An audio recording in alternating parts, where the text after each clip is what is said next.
Hello friends, welcome to our YouTube channel. इस video में हम पढ़ने वाले हैं क्लास 12 फिजिक्स का चैप्टर नंबर फर्स्ट है वैद्युत आवर्तता क्षेत्र। इसमें हम पढ़ेंगे वैद्युत क्षेत्र रेखा यानी कि इलेक्ट्रिक फील्ड लाइंस। ये बहुत ही इंपॉर्टेंट टॉपिक है, तो इसलिए इस वीडियो को पूरा जरूर देखना। पसंद आए तो लाइक करना और अपने सभी दोस्तों के साथ शेयर भी जरूर करना। तो चलिए शुरू करते हैं पढ़ना वैद्युत क्षेत्र रेखाएँ। तो सबसे पहले पढ़ते हैं इसकी परिभाषा। तो इसकी परिभाषा क्या होती है कि विद्युत क्षेत्र रेखा वैसे रियल में नहीं है ऐसे हम मानते हैं, तो विद्युत क्षेत्र रेखा की परिभाषा क्या होगी कि वह काल्पनिक रेखा है। काल्पनिक यानी कि अपने कल्पना की है, ठीक है। वह काल्पनिक रेखा है जो वास्तविक विद्युत क्षेत्र को प्रदर्शित करती है। रेखा एक काल्पनिक है लेकिन जो विद्युत क्षेत्र है वो वास्तविक है, ठीक है। तो वे रेखाएं जो है विद्युत क्षेत्र रेखाएं कहलाती है। अब हम पढ़ते हैं विद्युत क्षेत्र रेखा के गुण।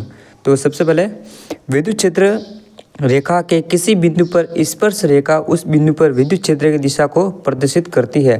यानी कि ये विद्युत क्षेत्र रेखा है कोई भी, इस पर ये E1 1 2 3 4 5 हमने कोई बिंदु ले लिए, ठीक है। अब क्या कहा गया है कि विद्युत क्षेत्र रेखा पर जो स्पर्श रेखा है वह विद्युत क्षेत्र की दिशा को प्रदर्शित करती है।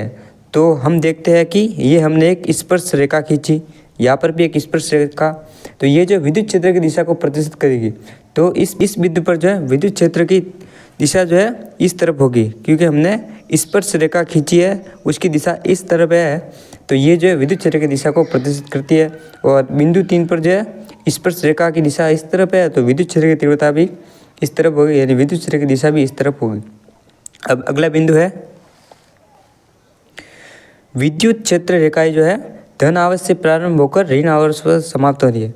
ये देखिए, धन आवेश से प्रारंभ होती है और जो है ऋण आवेश पर समाप्त होती है।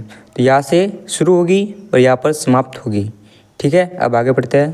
तो तीसरा बिंदु है धन आवेश के लिए ये आवेश से प्रारंभ होकर अनंत तक जाती है तथा केवल ऋण आवेश हेतु अनंत से प्रारंभ होकर ऋण आवेश तक जाती है। वह धन आवेश के लिए जो है धन आवेश से शुरू होती है और अनंत में जाती है, ठीक है। यानी कि धन आवेश से शुरू होकर कहाँ जाएगी उसका पता नहीं है, अनंत तक यानी कहीं भी जाती है, ठीक है।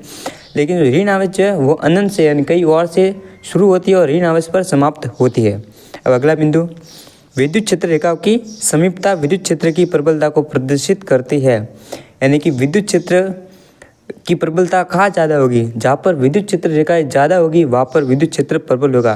तो इसलिए हमने ये विद्युत क्षेत्र रेखाएं खींची है, इस पर हमने 1 2 3 4 गोले किए। यहाँ पर जो है 4 विद्युत क्षेत्र रेखा है, यहाँ पर 2, यहाँ पर नहीं, यहाँ पर 3, यहाँ पर 2, यहाँ पर 1, ठीक है। तो विद्युत क्षेत्र कहाँ पर प्रबल होगा, जहाँ पर विद्युत क्षेत्र रेखाएं समीप होगी। यहाँ पर ज़्यादा पास है तो ये E1 प्रबल होगा E2 से, फिर E2 जो है E3 से प्रबल होगा और E4 जो है E3 से कम होगा और E3 जो E4 से प्रबल होगा। यानी सबसे ज़्यादा समीप जो है एक बिंदु पर है तो इस पर जो विद्युत क्षेत्र सबसे प्रबल होगा।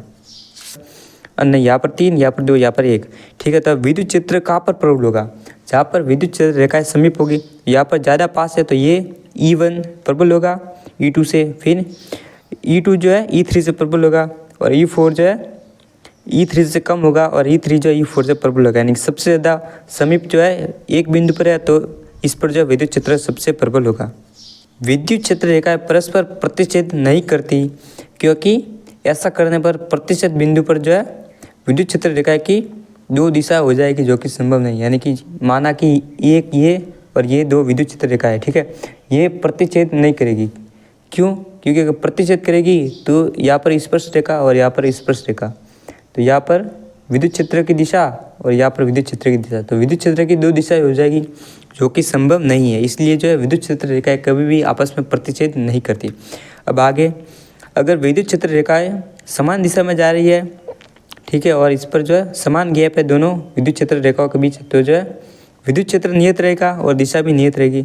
और अगर इस तरह से विद्युत क्षेत्र रेखा है तो परिमाण तो नियत रहेगा लेकिन दिशा जो है अनियत रहेगी। फिर इस तरह से अगर विद्युत क्षेत्र रेखा है तो परिमाण भी अनियत रहेगा, ठीक है, नियत नहीं रहेगा, और जो दिशा जो है वो नियत। अगर इस तरह से विद्युत क्षेत्र रेखा है तो परिमाण जो है वो नियत नहीं रहेगा और दिशा भी अनियत रहेगी, क्योंकि ये किसी भी ओर जा सकती है। तो यही थे विद्युत क्षेत्र रेखा की परिभाषा और इसके गुण, जिसको मैंने आपको बहुत ही अच्छे से चित्र के माध्यम से समझाया है। तो अगर आपको ये वीडियो पसंद है तो वीडियो को लाइक करें, और क्लास 12 फिजिक्स के ऐसे ही इंपॉर्टेंट वीडियो देखना चाहते हैं, चैप्टर वाइज नोट्स के माध्यम से पढ़ना चाहते हैं, तो चैनल को सब्सक्राइब करें और कमेंट करके बताइए कि आपको वीडियो कैसा लगा, और सभी दोस्तों के साथ शेयर भी करें। थैंक्स फॉर वॉचिंग, मिलते हैं नेक्स्ट वीडियो में, बाय।